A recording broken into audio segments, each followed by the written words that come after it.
So thank you everyone for joining today. My name is Nathan Bacchini. I am a marketing manager at Data Science Dojo. And today I have Amor Jawad. He is a data scientist at Valsala out of Finland. And you're going to be talking to us about boosting LLM performance with Retrieval Augmented Generation, also known as RAG. So Amor, why don't you go ahead and kick it off? You will only hear from me if I need to interrupt you for any reason. All right. Yeah, thanks. And let me just share my screen and let me know if you can see it. Just a second. Okay, so can you see my screen and can you hear me just fine? Yep. All right, great. All right, so boosting LLM applications with Retrieval Augmented Generation. Before we go into what we're going to do, let me just give you a brief intro of who I am, what's my education, where I work. So my name is Omar. I'm a data scientist. I've been working with Vaisala, which is a weather and industrial, measurement company. It's based out of Finland, but it's multinational. Like half our operations are in US. I did my master's in statistical data analytics from Finland a couple of years ago. Like I graduated last year, and then I've been working as a data scientist with Vaisala ever since then. Most of my work before generative AI came into scope was about anomaly detection, time series analysis, sensor data, IoT of devices. Now I've been since this year, ever since OpenAI released ChatGPT, I've been working with generative AI. I've been exploring the landscape. I've been working in putting some applications into production, um, playing around with a lot of Gen AI use cases, things like that. So if you guys want to know anything further about generative AI, feel free to reach out to me on LinkedIn. So yeah, I think enough about me. Let me just give you a brief idea of what our agenda is going to be. Excuse me. Today I'm just going to give you a brief. I'm going to tell you what retrieval augmented generation is, how it improves LLM applications. Then I'm going to show you a demo in Jupyter Notebook. It's a very basic demo, but it should be enough for anyone to get started with to sort of like get the ball rolling. And I'm pretty sure I've deliberately kept it simple because I want you guys to get the basics right, and then you can experiment on your own. Nothing too fancy, but still everything is covered. All the basics are in the place. So yeah, let me just give you a brief overview of what LLMs are. Those who have been interested in generative AI but haven't got the time to understand how LLMs work, let me just do a brief recap. So how do we make an LLM? Yeah, so that's where we should be starting from. So basically, we have this huge text data, like the internet, web pages, books, articles, Wikipedia, things like that. And what scientists do is they collect all of that into a huge data set, like terabytes of data. They put that in a blank LLM. So blank LLM is just a simple, not a simple, but a neural network, and it's blank. So basically, they train that on that huge data set. And what they do get out of it is called a pre-trained or a foundational model. And this foundational model, you can imagine it like a baby. So it has all the knowledge, but it does not know how to behave, how to perform, or what I would say, what is the ideal output someone is looking for. So this pre-trained LLM is further fine-tuned. And by fine-tuning, you're basically teaching an LLM to perform or behave a certain way. So for example, the chat version that you see, the chat GPT, so that is basically fine-tuned or trained on a data set that is in a chat format. So in a like a user and then a server. So these are like two people chatting, and then that chat is used as a training set for that model or that fine-tuned version of the LLM. Similarly, you have an instruct model where you give an instruction and the model follows that and gives you some sort of output based on that. And then there are models for code generation. ChatGPT can also create code. Then you have GitHub Copilot, which is specifically for code generation. So this is about how an LLM comes into being. But then there are certain drawbacks when you get an answer from an LLM. When you tell it something and then it outputs an answer, there are issue of hallucinations. Basically, LLMs are super good at generating random stuff out of thin air. So they might sound really convincing, but the answer would not be factual at all. And then the issue is that LLMs can sound pretty convincing, but they have no sources. They might not give you any source at all where that information is coming from. You can doubt the factuality because if an LLM is telling you something, make sure to check the factuality for someplace else as well. And then the LLMs are, since they are trained on public data, most of the LLMs, what they don't have is the private data or proprietary data of most of the companies. So for example, if you want an LLM that can give you answers or describe your own company product, chances are it won't know what that product is or what that thing is going to be. And one other thing is that LLMs are like frozen in time. They only know the information that is in their initial data set. So for example, in case of ChatGPT, it's trained up till the information is up till 2021. So any information or something that happened in 2022 or 2023, that would not be in the memory of the LLM, or LLM would have no information. Even if it says something, but it would be entirely made up. It won't be factual at all. So retrieval augmented generation, this RAG word has been thrown around a lot. It's a method or a architecture that's been developed to address the issues regarding hallucination, factuality. We want something and to update the knowledge of the LLM. So basically, we use the comprehension power of the LLM, but we provide external knowledge to the LLM so that it can reference and sort of answer based on that information as well. So usually what happens, for example, you have a query, you have a question, and you have an LLM. And when you send that query to the LLM, you get an output. But that output might not be factual at all. And let's just stop it right there. Yeah.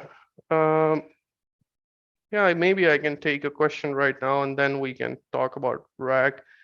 So one question is, or a comment from Kumar is, some LLMs like Bing Chat are giving sources of output. And yeah, the reason they are giving sources of output is that they are using RAG in the background. So they're also using retrieval augmented generation to give you these sources. So it's not just the LLM giving the sources itself, but also it's the sources are coming from the RAG architecture. And then we also have this another question from Jeff. So the question is, I saw some people talking about RAG as an alternative when companies have some security policies where they can't share private information with the LLM. But once the data is recovered using RAG technique and sent to LLM as an additional context, this statement is not true, right? Just a second, let me understand what you mean. But once the data is recovered using RAG technique. So yeah, so basically what I understand is, yeah, so we basically send the company data as a additional context to the LLM. And without sending that data, the LLM won't know what to answer or what the factual answer is. So basically what it does is you give it the context and it looks into the context and retrieves the most relevant information based on the question that you have. And I hope I answered your question appropriately, because that is what I understood from your. And then we have, yeah, any other questions? All right, Shumail Yerushalmi, I'm sorry I butchered your name, but that's how. Question for Q&A discussion: how integration between LLM and RAG can support development quality AI and digital technologies? It's a long answer, and I think I should do that once I explain a bit more about RAG, and meanwhile we can put away the rest of the questions away until then. So yeah, so let's just go back to RAG, Retrieval Augmented Generation. So in general, if you have a query, you send it to an LLM, you kind of get an answer, but no source with that. So where does RAG come into play? So basically, RAG is the architecture where you provide some sort of factual context to the LLM. And that factual context comes from your knowledge base. And what your knowledge base is like your collection of your PDF documents, your PowerPoint presentations, your Word docs, or your text files, basically anything with text data. So you can just load up all of that in a knowledge base, and you build the architecture or the LLM application architecture in a way where you are pulling all of that information from the knowledge base, or you are pulling the most relevant information from the knowledge base based on the query that you have. And once you have that, the query and the context, the LLM analyzes the context and gives you an answer based on that context only. And since we know where the context is coming from, we are able to attach some sort of source to it. So the source knowledge or the link or the hyperlink or the like the connection to the where this information is coming from it comes as a metadata in the context. So that's how RAG or Retrieval Augmented Generation works. Maybe I can go into now I can explain some of the behind the scenes about RAG. But before that, like here's an example query, like what is lightning density? Chances are an LLM might not know what that is. So what we do is we took the proprietary data, put it in a knowledge base, and based on that context from the knowledge base, we were able to answer that. And we were also able to provide the source for that, which is a lightning statistics that we had. So if you click on that link, we are going to get straight to a PDF document that shows where the exact page of that document, where this information came from. So this is how RAG works. Bing Chat is a pretty good example of that. Let's just move forward. I will explain some behind the scenes for RAG, and then I'm going to take some more questions. So imagine you have a query, anything like what is lightning density, what is, for example, Vaisala, what is the population of Finland, like just some random question. What happens is that you take that query in a text format and you convert that into a vector. So vector is a long list of or a combination of floating points, right? So this is like a vector can have multiple dimensions, like it can have like a combination of 300, 400, 1000 different numerical it's basically a numerical representation of text data. And then what happens is that this vector is sent, or query is sent to a vector database. So vector database are a new thing. They have become popular ever since generative AI came into play. And let me just explain a bit about vector databases. So down here you see in this gray area I will explain how vector databases work. So basically, for example, we prepare how do we prepare our knowledge base? So that would be the question. So for example, you have a collection of PDF documents, or for example, just one document right here. It can be anything. You take that PDF document, you parse through that document, you extract all of the textual information in that document. And once you have that blob of textual data, you chunk it. You chunk it into smaller sizes, like maybe small paragraphs of 200 words, 100 words. These small chunks are then converted into vectors again. So everything, your query, your chunks, all of the information is then converted into vector, or these are also called embeddings, vector embeddings, by a process called embedding. By that process, all of it is stored in the vector database right here. And in a way, how vector database works is that whenever you give a query, that query is converted into a vector. That vector goes into the vector database, and then what vector database does is it tries to match the query with the most relevant or the closest information chunk that's in the vector database. So in a way, your query is matched with the most relevant chunks, and then those most relevant chunks are retrieved from the vector database.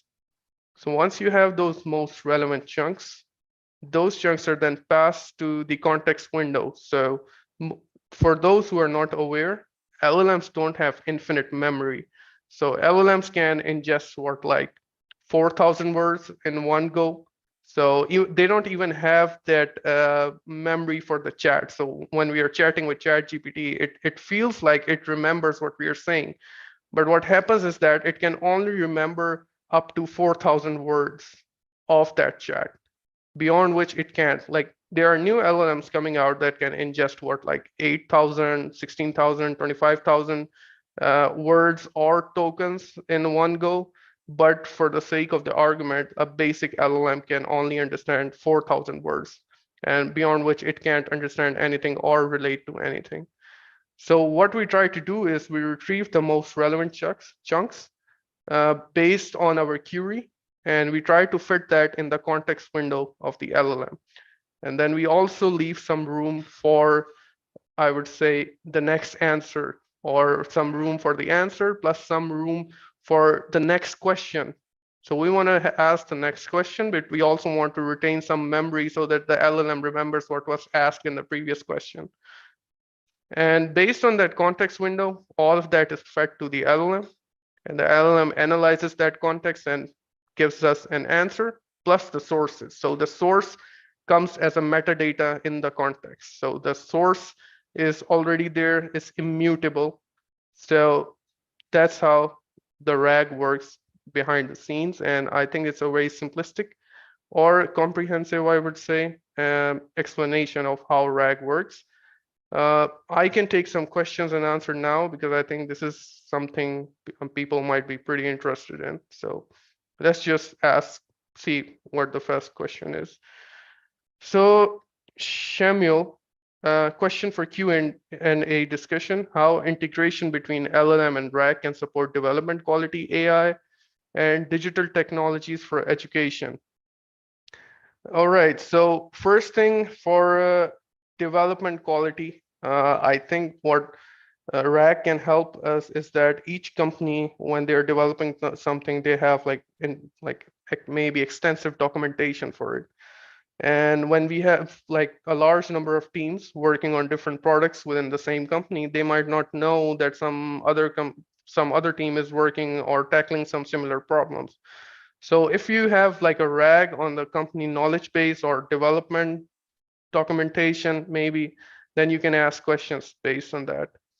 And for example, digital technologies for education, I think that use case is pretty much what Khan Academy has been doing right now. They're using AI to teach children, or I think everyone now. Even I studied from Khan Academy at some time. So I hope this answered your question to some point. And then next we have Hari. He's asking, is fine tuning same as RAG? And this is a question I've been asked a lot, but basically no. What fine tuning teaches a certain structure of input and output, or it teaches the LLM to behave a certain way. Fine tuning does not necessarily give new information to the LLM, but RAG is something that gives new information to the LLM. So for example, if you want to teach your LLM to output Python code, you need to fine tune it for Python code.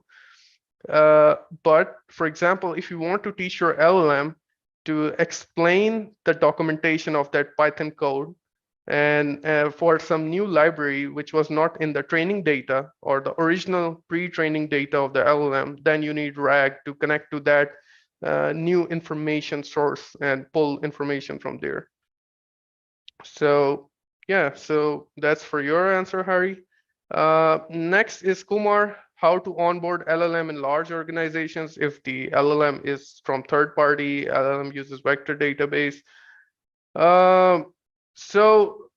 If you're using a third party LLM like an OpenAI or Bedrock from AWS, then it's very easy. They provide an API.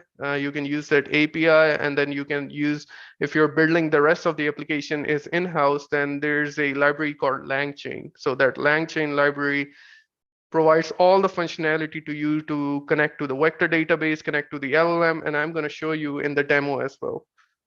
So that's it for you. Then next we have RJ. Okay, I have so many questions. I wasn't expecting those. All right, how do you prevent the LLM from using other content when answering even though knowledge-based content is engine? Okay, how do you prevent the LLM from using other content when answering even though knowledge-based content engine? So basically, LLMs have already been trained on summarization task. And what summarization task is, you give an instruction to the LLM and you provide some sort of a chunk of text data, and then you ask the LLM to summarize. So basically the principle of RAG is pretty similar, where you give the instruction to the LLM to only answer from the context provided and not to, if there's nothing in the context, just say no. So that's how the LLM binds itself to answer just from the context that we are providing. So yeah, that's it for you. Jeff, will this presentation be available after the session? Yeah, for sure, you can have it. I think no worries. I will share the link to my GitHub page, which has the Jupyter Notebook as well as this presentation. You can have it from Data Science Dojo. Is it better to have, then we have Orlando. Is it better to use smaller chunks or bigger chunks? I think that depends on your experimentation. You have to see for your own use case which is better for you. And then we have Naveen. So an LLM is stored as a vector database, and a query is also stored in a vector database. No, LLM is not stored as a vector database. Vector database is something separate. LLM is separate, and vector database are two different components. Your chunks or your PDF documents or your information is stored in the vector database. Yeah, and a query is, yeah, sorry. I was gonna say, Omar, let's after this question, let's continue with the presentation. Yeah, I I can was see thinking there's more and more questions yeah, coming. there are just too many. I think I can then take the rest of the questions after I'm done with the demo. Yeah, so yeah, once the RAG, so there's some pros and cons for doing this retrieval augmented generation. For example, the pros are pretty obvious. You get up-to-date information, you can get the sources with information, and you can trust that the information is factual. But then again, there are some cons as well, like the retrieval system or the vector database that you're using. It might not be as good. There are issues with performance. It might not retrieve the right chunks that you're looking for. Or sometimes it might not retrieve anything. So you have to do a bit of prompt engineering. Then again, it's a combination of retrieval or vector retrieval system and the LLM. So you have to play around a bit with the architecture and the combination to figure out the best match for it. So yeah, let me just go for the demo. Let's do a simple demo of retrieval augmented generation and how you can get started, and then we can move on to the questions. Yeah. All right, here is, again, let me just share another screen. Yeah, can you see this one? This new Jupyter Notebook. Can someone say yes, no? Yep, we can see it. Yeah, all right, great. So retrieval augmented generation. So the first thing is you have to install the dependencies. The most common ones are LangChain, OpenAI, data sets if you want some like pre-prepared data sets from Wikipedia or something like that, and the transformers library if you want to run your own LLM or encoding model. So the first thing is that you need to load the document and split it into different chunks. I'm using a library called LangChain. LangChain is pretty good. If you wanna like LangChain, if you're building LLM applications, LangChain is the first library you should look up to. And it provides all the functionality you would need to build in a pretty good production-ready LLM application. Yeah. So next we are gonna initialize a text splitter. Basically what text splitter does is it defines the size of the chunks.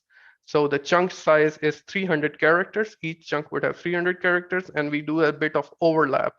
So why we do an overlap? So that the chunk should have some of the information from the next chunk and the after chunk. So before and after. So as not to lose some information. You can play around with that, no worries. I already have this generative AI report that I have opened on my right side. I'm going to load this I'm going to load this, split this, and add this to my vector database. So you can see it took me just 1.2 seconds to load and chunk it. I'm going to visualize some of the chunks right here. So this is how the chunks look. So you have the page content, which is like this, which is the text data. And then you have some of the metadata. So you have the source where this information came from. And then you also have the page number where this information is coming from. So, and there are many chunks. I'm going to show you later how many chunks there are in the vector database. So once I've prepared my chunks from my PDF file, I'm going to start a vector database and start adding those chunks to that vector database. Again, I'm using Chroma.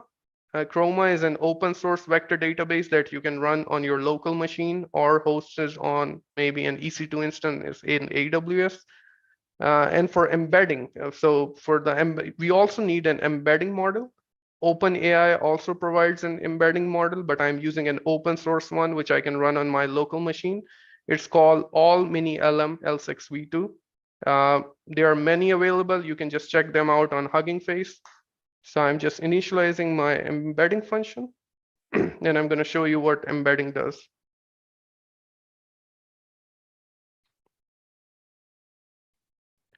So yeah, so my embedding function is loaded. I'm going to show you what embedding does is, so I ask it to embed a sentence. This is a test, right? And now I'm showing you the embedding. That string is converted into this large numerical vector. And then the dimensions of that vector are 384.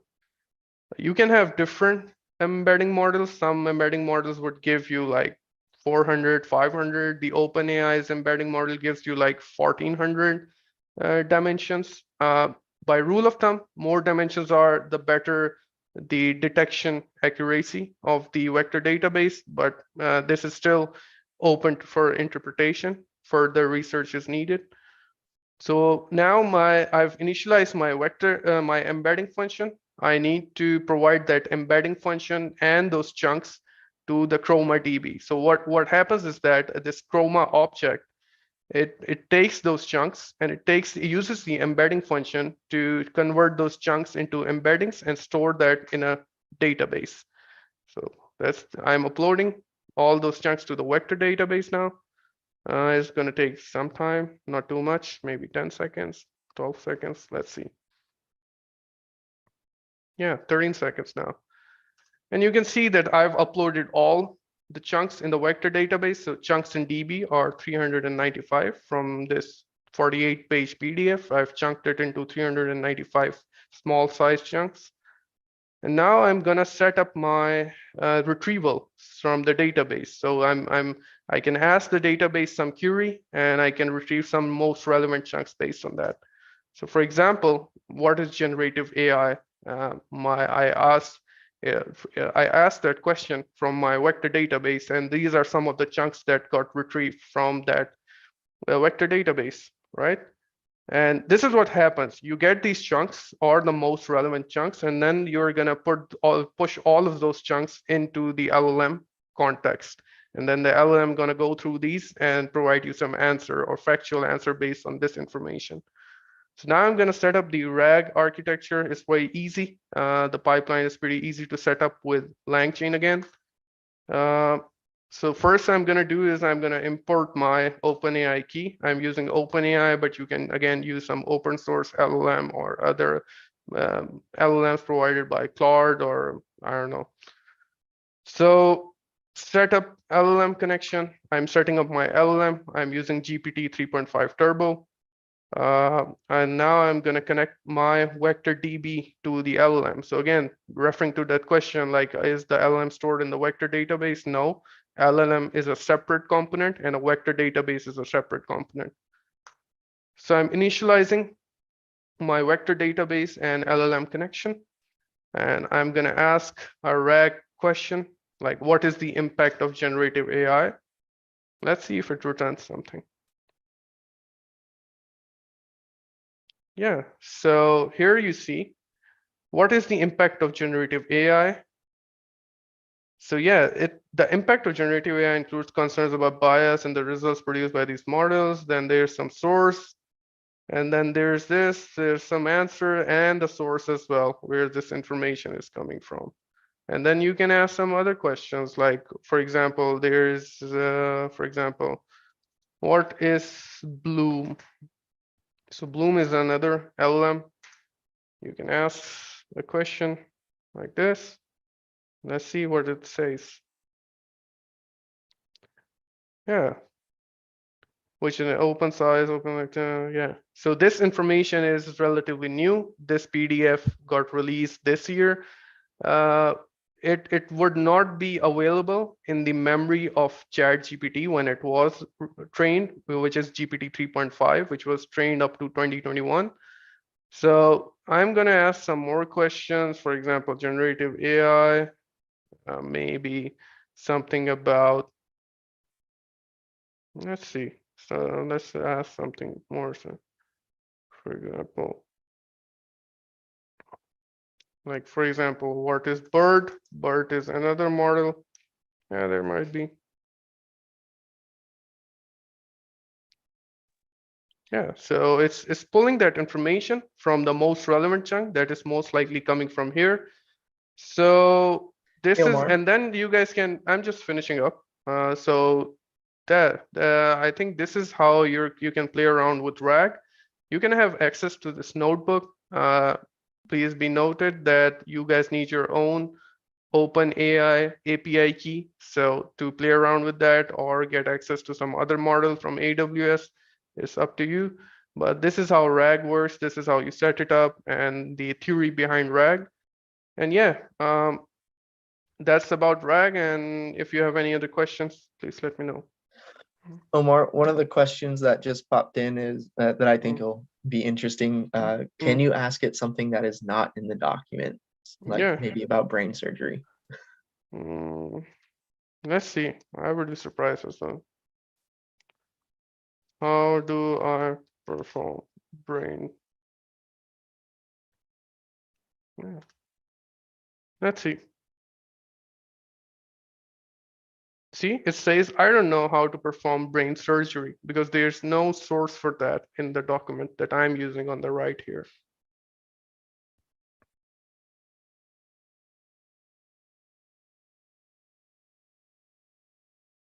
Does that answer your question? Oh yeah, yeah. The person just wanted to see what the outcome would be. Yeah. Yeah. So yeah, shall we take questions now? Yeah, we've got a lot of them. So All right. Yeah, I'm really surprised. There are like 14 questions. All right. So Hari, can LLM only give source if context is passed? Not otherwise. Where is this specified? So when we are initializing the LLM, there's a message in the settings. So we have already set it up behind the scenes. You can go into the details once you start using LangChain, but you actually set up a system message where you tell the LLM to only the source is going to be mentioned, which answers the question. So if there's no source, the questions won't be answered and the source won't be given. So that's how it works. Yeah, then Sai. is the chunk as a whole represented as vector entry, or the vector is something else, something that is generated per word? No, the word, the embedding or the vector embedding is generated for the entire chunk and not for the word itself. Okay, Avery Lewis, can RAG provide multiple sources that can guarantee where a response comes from, or can it not guarantee that there was no influence from the LM? For example, in a financial site, chatbot recommending investments. In case the company providing the chatbot gets audited about recommended investments. Yes. So if an LLM is providing an information and it's giving a source, chances are, or I would say 99% of the time, that information is correct.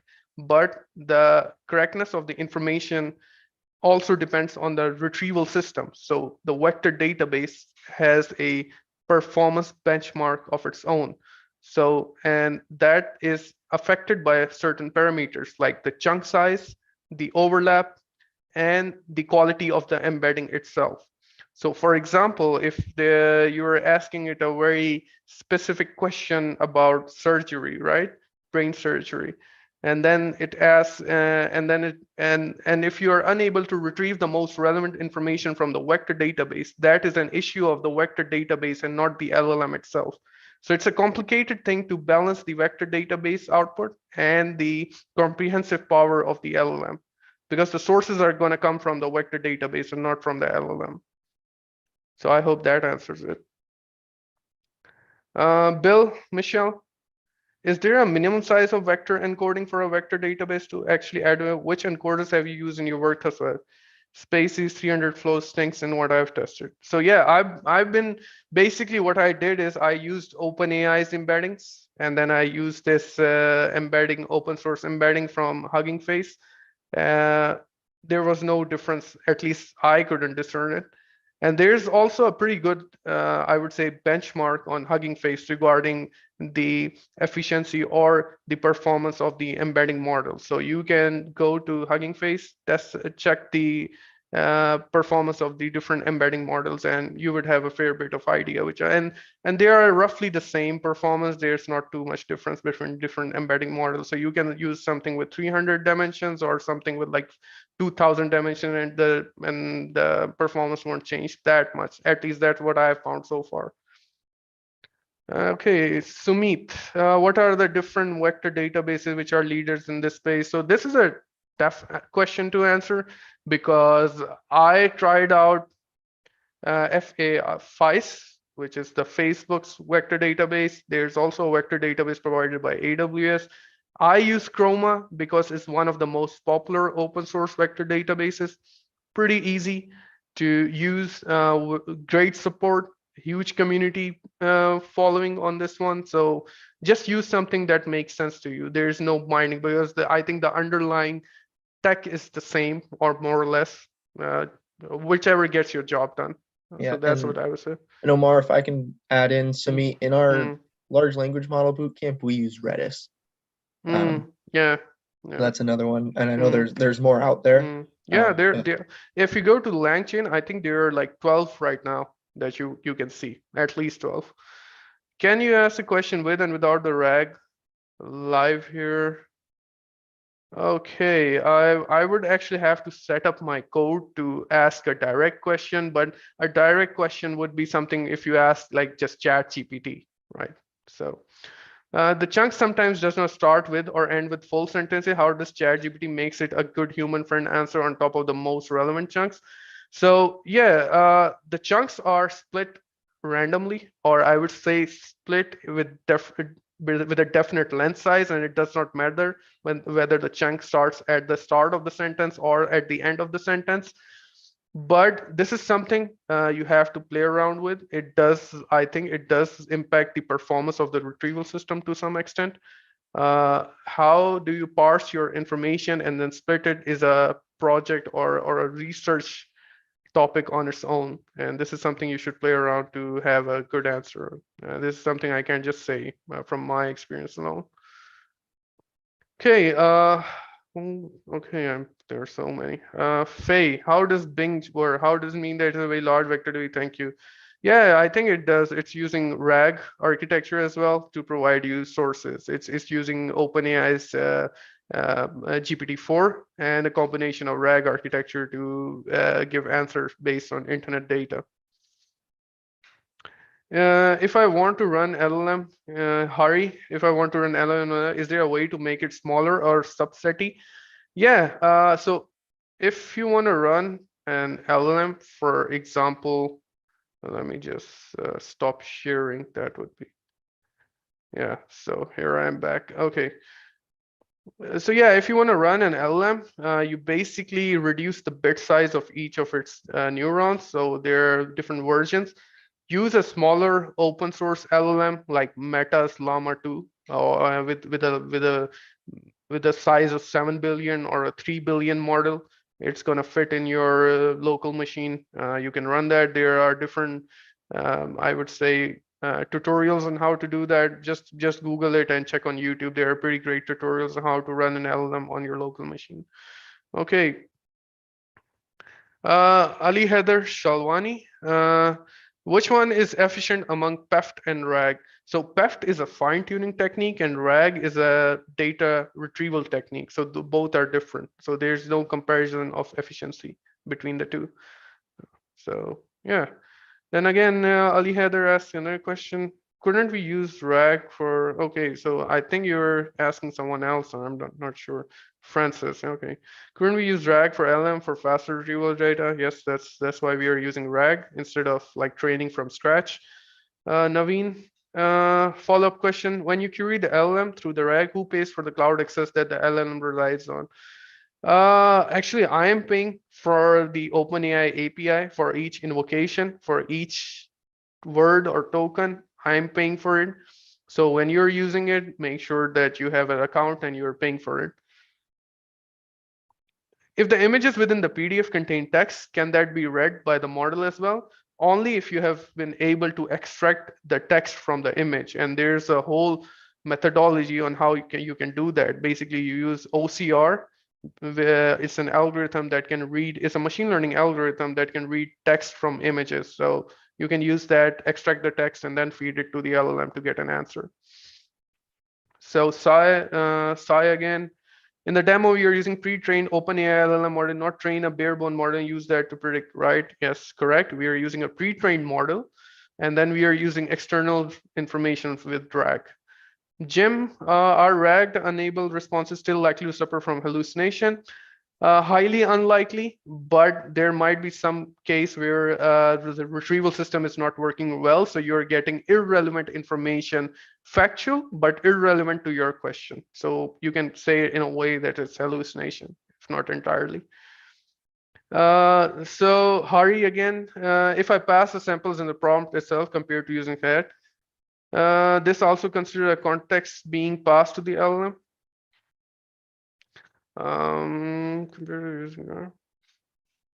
Yeah, so basically you're providing additional context to the LLM yourself, and some other context is going to be provided by the retrieval system.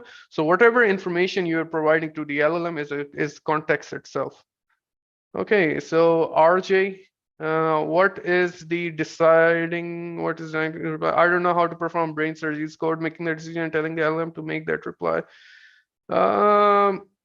So basically how to perform brain surgery, what happened is that that query went into the vector database. It could not find anything regarding that the most relevant chunk based on that, so nothing got retrieved. So when you're retrieving something empty, the LLM understands that since there's no source, it can't answer anything. It just has to say, because it has been programmed or instructed to say no. So that's how it answers. Okay, Kumar Bidala, the main purpose of RAG is to compensate data deficiency of some of the private data. Yes, yeah, your understanding is right. You're basically augmenting your LLM with private company data. It helps a lot. What happens, then we have Mahanas. So what happens if information from LLM and RAG are contracting or maybe contradicting? LLM does not use its own information, rather it uses the comprehensive power or the power to understand the context. And then based on that context, it only answers, not from its own information. And then Bira, we have, when you ask it about brain surgery, it could have reason to sort out the answer from the LM. What's missing from your demo? I didn't refer to the LM for the answer. So basically, the LLM has been instructed to not answer when there's no source for it. So rather than answering based on its own, it just if there's no context or no source, it's not going to answer. So that's why instead of reasoning itself, it just said no. Leroy, is there a way to control retrieval such as by keywords or semantically? Yeah, there are different methods. There are different search methodologies as well. It's up to you how you want to do that. There are plenty of resources in LangChain to do that. And Sai, what is the use of embedding? It's like it is used like a seed to encode the chunk for vector generation. So basically, so embedding is used. It's a numerical representation in a very high dimensional space of your text. So basically, it's very hard to compare text to text, but it's easier to compare one numerical vector to another numerical vector. So that's why we are using vectors instead of comparing directly the text from the query with the text from the chunk. Okay, Christine, what's the equivalent of PyPDF loader loading public websites? I think there is another one. There's another library called unstructured that you can use to load up different types of content. But if you go to the documentation for LangChain, they also provide loaders for HTML content as well. What is the link for the notebook? Yeah, I think I'm gonna share the link for the notebook as well, GitHub link, so you can just do that. And I should mention that we'll have the GitHub link with the recording. So you can find that on Data Science Dojo's YouTube channel, datasciencedojo.com/tutorials. And or if you go back, if you're in Zoom, I know you RSVP'd on our webpage. So if you go back to the events page where you see all the events, click the past tab and you'll see Umar's event there. And we'll have the GitHub link added as a resource. So there will be plenty of opportunities to get that. Yep, I think we are done now. If there are any more questions. Yeah, I think the last is from Hari. How about parsing tables in PDF? And I think, yeah, you can use some ready-made tools for parsing tables. For example, PDF Plumber is a very good library to extract tables and convert into text string that's readable by the LLM. But LLMs generally are not really good with structured like tabular data. So you have to play around with that on which LLM is going to give you the optimal answer for that. So yeah, that's it.